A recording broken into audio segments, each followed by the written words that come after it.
नमस्कार दोस्तों, आज हम बात करने जा रहे हैं यूरिनरी कैथेटराइजेशन के बारे में। लेकिन इससे पहले मैं आपको बता दूं कि अगर आप पेशेंट केयर का कोर्स करना चाहते हैं या फिर होम केयर प्रोवाइडर का कोर्स करके आप होम केयर प्रोवाइडर या फिर पेशेंट केयर करना चाहते हैं तो उसका कोर्स जो है वो 6 मंथ का है, उसकी ड्यूरेशन, और फीस है उसकी 9,000। और ये एफिलेशन है फेडरेशन ऑफ स्किल डेवलपमेंट की ओर से। तो आइए बात करते हैं यूरिनरी कैथेटराइजेशन की। तो यूरिनरी कैथेटराइजेशन जो यूरिनरी ब्लैडर में ब्लैडर को ड्रेन करने के लिए जो यूरिथ्रा के थ्रू कैथेटर या ट्यूब डाली जाती है उसे हम यूरिनरी कैथेटराइजेशन कहते हैं। और उसके पर्पज़ है ब्लैडर डिस्टेंशन को कम करना या उससे राहत देना ब्लैडर डिस्टेंशन से, और जो ब्लैडर है उसे किसी अब्डोमिनल या फिर डिलीवरी के या फिर अब्डोमिनल सर्जरी से पहले खाली करना, या ब्लैडर को खाली करना, या फिर कोई स्पेसिमेन जो है वो स्टराइल तरीके से कलेक्ट करने के लिए, या फिर कोई डायग्नोस या फिर ट्रीटमेंट अगर कोई ब्लैडर कंडीशन के रिलेटेड करना है तो उसके लिए हम जो कैथेटराइजेशन है वो करते हैं।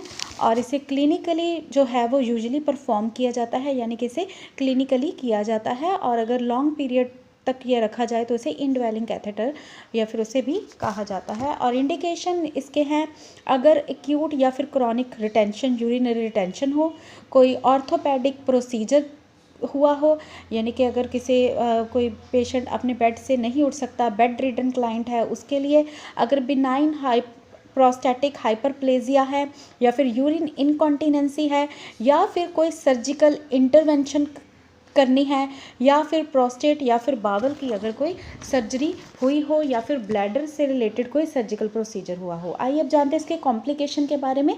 तो दो तरह के कॉम्प्लिकेशन है, शॉर्ट टर्म और लॉन्ग टर्म। तो शॉर्ट टर्म में है ट्रॉमा, फॉल्स पैसेज, हिमेटोयूरिया यानी कि यूरिन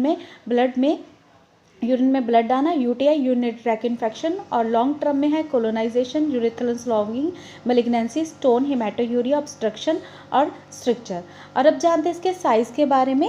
तो इसका जो साइज़ है जनरली वेट के हिसाब से होता है छोटे बच्चों में। तो 6 महीने तक के बच्चों में 6, 1 ईयर तक के बच्चों में 6 से 8, 2 साल तक के बच्चों में 8, 3 साल तक के बच्चों में 8, और 3 से 5 साल तक के बच्चों में 8 से 10, 6 से 8 साल तक के बच्चों में 12, और 12 साल तक में 12 से 14 या फिर इससे वेरी करता है। और फीमेल्स में 14 से 16 तक का इसका जो साइज़ है वो होता है। बात करते हैं इसकी लेंथ के बारे में। तो यूरिथ्रा की जो लेंथ है वो जनरली मेल्स में 19 to 20 सेंटीमीटर लॉन्ग होती है, लेकिन वहीं फीमेल्स में 4 सेंटीमीटर लॉन्ग होती है और 6 mm डायामीटर जो है वो रहता है। अब बात करते हैं पोजीशन में। तो पोजीशन मेल और फीमेल में दोनों में ही अलग अलग दी जाती है, यानी कि मेल में सुपाइन पोजीशन हम देते हैं, और फीमेल क्लाइंट में हम या फीमेल पेशेंट में हम urethral orifice to anal orifice को पहले क्लीन किया जाता है और फिर जो प्रोसीजर है वो किया जाता है। ये बात करते हैं इसके टाइप्स के बारे में। तो सबसे पहले है इनड्वेलिंग कैथेटर, जिसे कि फॉली कैथेटर भी कहा जाता है, और यही कॉमनली जो है वो यूज़ होता है जिससे कि यूरिन ड्रेनेज जो है वो हो सके। और दूसरा है स्ट्रेट कैथेटर, जैसे कि आप इमेज में देख सकते हैं, ये स्ट्रेट कैथेटर की इमेज है। इसे इंसर्ट और रिमूव साथ के साथ किया जाता है।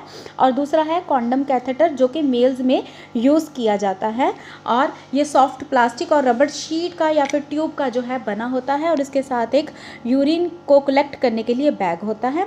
और फोर्थ है सुप्रा प्यूबिक कैथेटर, जिससे कि इनड्वेलिंग कैथेटर की ही यानी कि फॉली कैथेटर की ही एक टाइप की जाती है, और इसे भी ब्लैडर में सर्जिकल इंसीजन के द्वारा यानी कि एब्डोमिनल वॉल में सर्जिकल इंसीजन करके फिर इंसर्ट किया जाता है।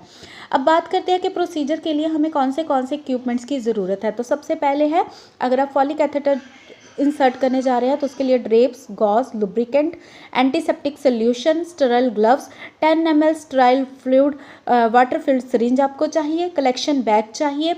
और अब जानते हैं प्रोसीजर क्या है। तो सबसे पहले प्रोसीजर शुरू करने से पहले हर प्रोसीजर में जैसे हम पेशेंट को बताते हैं तो आपने पूरा एक्सप्लेन करना है पेशेंट को प्रोसीजर के बारे में। उसके बाद आपने अपनी जो इक्विपमेंट की ट्रे है वो तैयार कर लेनी है, और उसके बाद आपने जो पोजीशन है वो मेल या फिर फीमेल जो भी क्लाइंट है उसे आप उस हिसाब से पोजीशन जो है वो दे देंगे। उसके बाद आपने एंटीसेप्टिक सोल्यूशन जो है वो लगाना है और स्ट्राइल करना है उस एरिया को जहाँ पर आपने कैथेटराइजेशन जो है वो करनी है। उसके बाद अपने हाथों को अच्छी तरह से वॉश कीजिए और ड्राई कीजिए, और फिर स्टेराइल ग्लव्स जो है वो पहन लीजिए। उसके बाद आपने लुब्रिकेटेड जो जेल है आपके पास वो आपने इस्तेमाल करना है, और फिर उसे इस्तेमाल करने के बाद आपने जो पेनिस है उसे होल्ड करके फिर उसमें ये ध्यान रखें कि आपके हाथ या फिर आपकी स्लीव जो है वो पेनिस को टच ना करे या उस पार्ट को टच ना करे। विदाउट टचिंग आपने ये प्रोसीजर जो है वो करना होता है। और कैथेटर इंसर्ट करने के बाद आपने जो बैलून है वो इन्फ्लेट करना होता है। जो 10 ml की हमने सिरिंज ली है तो उसे हमने इन्फ्लेट करना है उसके साथ, और फिर कैथेटर बैग के साथ जो है उसे अटैच कर देना है। जैसे ही कैथेटराइजेशन होगी साथ के साथ जो यूरिन है वो बैग में आ जाएगा। तो अब जानते हैं कि हमें कैसे पता चलेगा कि जो ब्लैडर है वो जो कैथेटराइजेशन है वो सही हुई है। तो सबसे पहले तो जो बैग है उसमें यूरिन आएगा और उसके बाद जो पेनिस की टिप है वो कैथेटर की हब के साथ होगी और जो बैलून है वो आसानी से इन्फ्लेट हो जाएगा, यानी कि उसमें कोई भी पेशेंट को तकलीफ़ नहीं होगी और बैलून इन्फ्लेट करते वक्त भी पेशेंट को किसी तरह की तकलीफ।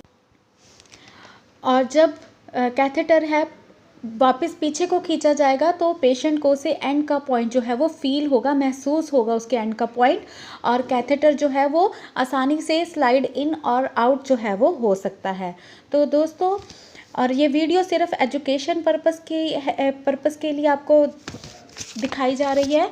और अगर आपको पेशेंट केयर या फिर होम केयर प्रोवाइडर का आप कोर्स जो है वो करना चाहते हैं जिसकी ड्यूरेशन है 6 मंथ और फीस है 9000, तो उसके लिए आप हमसे संपर्क कर सकते हैं। हमसे सिर्फ व्हाट्सएप पर ही संपर्क करें। हमारा व्हाट्सएप नंबर है 9872468540 और दूसरा नंबर है 9592649009 और वेबसाइट है www.paramedicalindia.com। तो अगर वीडियो अच्छा लगा हो तो प्लीज़ वीडियो को लाइक करें, शेयर करें और हमारे चैनल को सब्सक्राइब ज़रूर करें। धन्यवाद।